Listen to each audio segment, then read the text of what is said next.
My First Bible presents The Reunion of Jacob and Esau. Matapos makipagbuno ni Jacob sa Diyos, kinabukasan, nakita niya si Esau na papalapit kasama ang isang hukbo. Mabilis na hinati ni Jacob ang kanyang pamilya, ipinadala ang mga bata sa kanilang ina. Pagkatapos ay pumwesto siya sa harapan nila at pumunta sa harapan. Habang papalapit sa kapatid, yumuko si Jacob sa lupa. Saka nagpatuloy sa paglalakad at yumuko muli. Ginawa niya ito ng 7 beses hanggang sa naging napakalapit niya kay Esau. Sa wakas, nang malapit na sila sa isa't isa, tumakbo si Esau patungo sa kanya.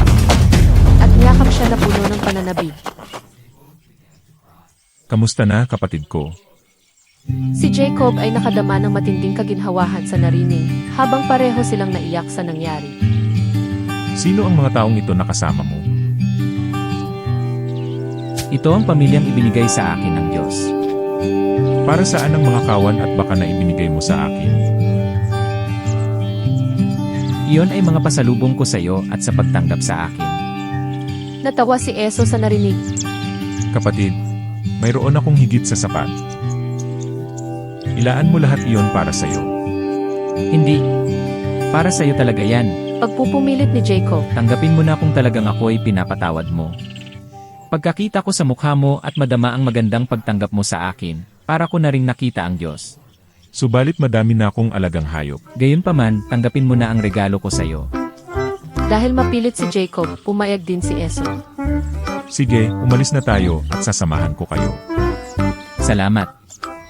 Pero kailangan naming maglakbay ng mas mabagal kaysa sa inyong lahat. Marami kaming bata at bagong silang nahayo.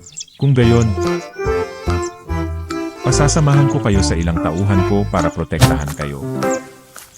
Huwag ka nang mag-abala.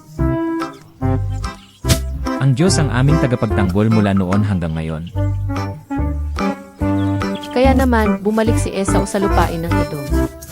At dumating si Jacob at ang kanyang pamilya sa lungsod ng Sikem sa lupain ng Kanaan, ang bayang sinilangan ni Jacob.